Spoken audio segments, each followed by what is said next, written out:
Tank Top Guy here, and today I'm going to show you how to make a killer Bolognese sauce that you're going to absolutely love. Alright, so here's some of our ingredients. We're going to start with 1 pound of ground beef, 80-20, a pound of ground pork, and a half a pound of pancetta. Now this is a little bit untraditional, but I'm going to use that pancetta. We're going to sweat that out, and that's what we're going to cook our sofrito in. So now for our sofrito, we're going to start out with stick and a half of celery, 1.5 carrots, and 1 small onion. We have some pecorino romano for garnish, and a little bit of milk, 1.5 cups of milk at the end, just to balance out the acidity. We're going to use a little bit of white wine to deglaze, and some tomato sauce, passata, and I have a thick, hearty pasta. You don't want to use spaghetti, it's too thin. You want something big like a pappardelle, a nice big wide noodle, or in this case, I like the big 2 pasta. Like it'll hold up to the thickness of that ragu. Okay, now for the sofrito. You could mince this up a little bit finer. I'm going to put it in the food processor, hit it a couple pulses. It'll smooth it out a bit, make it a little bit more pasty. But you could definitely leave it the way it is, no problem. So we're going to add this now to the food processor. You have carrots and celery, your onions all go in here. This is going to add a great sweetness. Okay. Now we're just going to give it a couple pulses.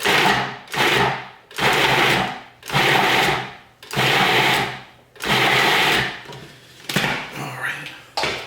Now you can see just how it broke down the vegetables, and this is going to add a beautiful layer to our meat sauce. Okay, now we're going to start with a coal pan. We're going to get our flame on low. Okay, medium-low flame. Then we're going to add our pancetta. You want to start with a coal pot, let it slowly warm up, and then all the fat's going to melt in. We're going to pull the pancetta out and then cook our sofrito. That's going to add a lot of flavor from all that pork fat. In we go. Okay. This is going to take about 15 minutes for this to all render down, and we'll come back and show you exactly what it looks like. Okay, so now the pancetta's been cooked down. We're going to take this out.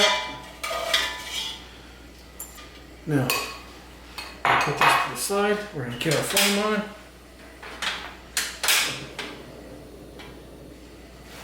Heat this up, and then we're going to add the sofrito to this. Now, we're going to let these vegetables cook for, say, 15 minutes or so. You'll see when they start getting a little bit translucent. And then you can see the difference now, how running it through the food processor, it's going to make it a little bit finer, which I do like. And we're going to let these cook a little bit, and in this beautiful, beautiful pancetta oil. And we'll see in about 15 minutes, we'll show you just what it looks like. Okay, now you can see the sofrito has all been cooked down, and if you look in the bottom, there's little bits that are stuck to the pan. That's called fond. That's where there's a lot of flavor. So right now, I forgot to mention this a little bit earlier, we're going to put 2 tablespoons of tomato paste in, because we want this ragu to stay thick. So we'll add this in now. We'll let this cook down a bit, get the rawness away, and then we'll deglaze this with our white wine. Now, I chose white wine. You can use a red wine if you like. I think it adds a little bit too much of a hearty flavor to it. The white wine's a little bit lighter, but it's going to accomplish what we want. We want to bring out the flavor, so I'm going to add a little bit here. Then once we add the passata and get our sauce combined, I'm going to add a little bit more white wine to bring out the flavors. When you cook with alcohol, the alcohol cooks off at about 170 degrees. So you don't have to worry about taking in alcohol if you're worried about alcohol. But it helps bring out the flavor in what you're cooking. So in this instance, the wine's going to help bring out the tomatoes to make them more tomatoey, if you will. Like vodka sauce. If you like vodka sauce, you don't taste it, you don't know it's there. Alcohol's been burned off, but it enhances the flavor of what they're cooking. And that's what's going to happen here. So we're just going to let this tomato paste cook a little bit, and in a few minutes we're going to add a wine to it. Okay, now we're gonna deglaze our pot with our white wine. I'm gonna add about 1.5 cups of white wine. Like I said, it's gonna evaporate, it will all cook away, but we're gonna bring out all the flavors that were in the bottom of that pan. And look how beautiful this looks already. And if you could smell the aromas coming off of this, it's magnificent. Now, I'm gonna add just a little bit of salt here. Our pancetta is very salty, so we're gonna add a little bit of salt. We'll taste it at the end and season it just how we want. I have a little bit of fresh sea salt here, and we're gonna let this cook. We're gonna let this cook a little bit, and then we'll add our meat to the pot. Okay, now you can see all that wine has cooked off, and the flavor level is dramatically increasing. This is just smelling so well right now. So what we're gonna do, we're gonna leave space in the middle, and we're gonna add our meats to this. So this is a pound of ground pork, and a pound of ground beef, and we're gonna mix this up, lift this up a bit, and this is gonna take a little while. We're gonna let this cook probably 1.5 hours, maybe a little bit longer. So all these flavors are incorporated. So the meat will cook a little bit. Then we'll add our passata, and once it's done, we'll finish it off with a little bit touch of milk. Like I said, to cut down on the acidity. Okay, so everything's all mixed in, and we'll let that meat cook a little bit, and we'll be right back. Our beets are cooked, and we're gonna get our passata in, but first I want to add a little bit more white wine just to break loose some of those bits on the bottom. Just a splash. Now, we're going to add a passata. This is just tomato sauce. If you make your own, you could use that. Now, what we're going to do is, what's left in this bottle, we're going to add water. We're going to fill it up because this is going to cook for a long time. And it's going to thicken. So we're going to add some of the water with the tomato sauce in it to kind of keep it hydrated. We're going to let this cook a little bit. Now, one thing I do want to talk about is there's a misconception that Italian food has handfuls of garlic in everything that we make, but that's not true.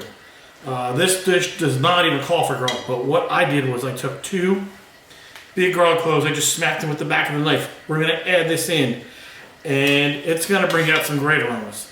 But since it's whole, we'll be able to pick it out at the end, and you won't even see it that it's in there, but we're going to get that wonderful garlic aroma. So now, all right, we have this on medium-low heat. We're going to let this cook, and we'll see you in about an hour. We'll check on this. Okay, now it's been about 1.5 hours, and you can see we have been cooking this. It's bubbly and juicy, and now we have our garlic sitting on top. We're going to pull these out. Like I said, they've done their job. They've given us a lot of garlic aroma.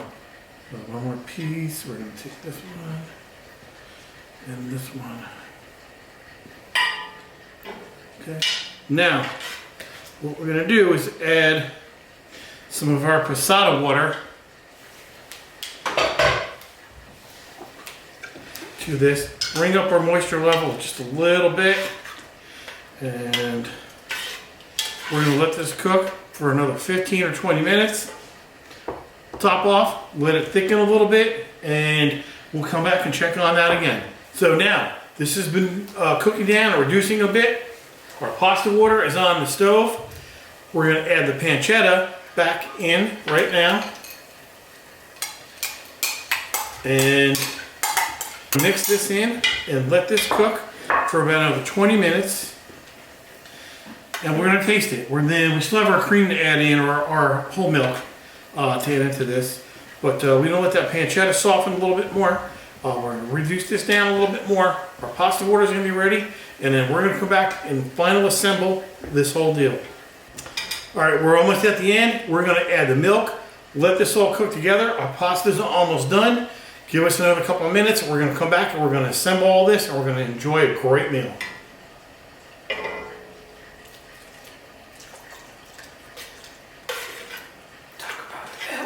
This milk is gonna, the milk is gonna balance out the acidity from the tomatoes and lend a little bit of creaminess to it. And then once we add that grated cheese in, oh, this is gonna be just a lovely, lovely dish. So we're just gonna let this cook a few minutes more. Our pasta's almost done, and we're gonna be right back. Our sauce is all cooked. We're gonna take some of our lovely Bolognese sauce, add it to the pan. Put some of our cooked pasta in. And we want some of that starchy water to help the sauce bind.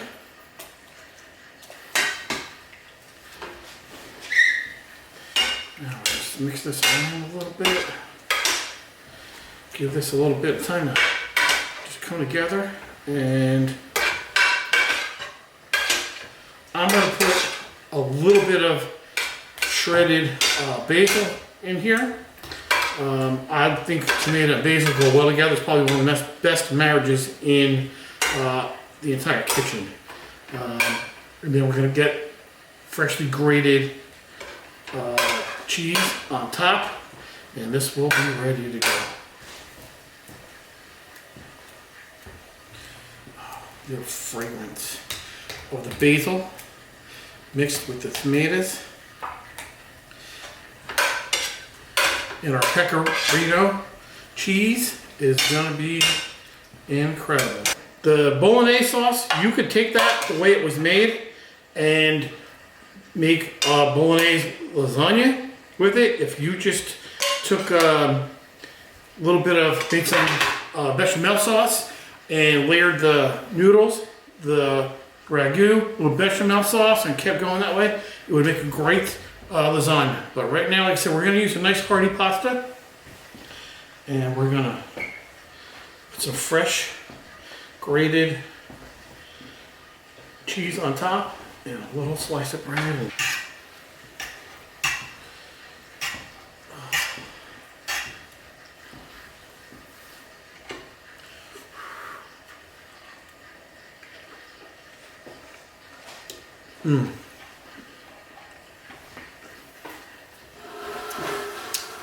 All the flavors that you can get, the garlic aroma in it. The basil just makes it delicious. A little bit of the sweetness from our sofrito. The pasta is perfectly cooked. A little bit of bread just to scoop this up, and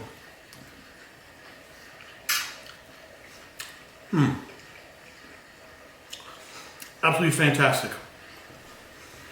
Well, now, if you like this video, hit like and subscribe, and you'll keep up with all of our new videos coming out. Fantastic.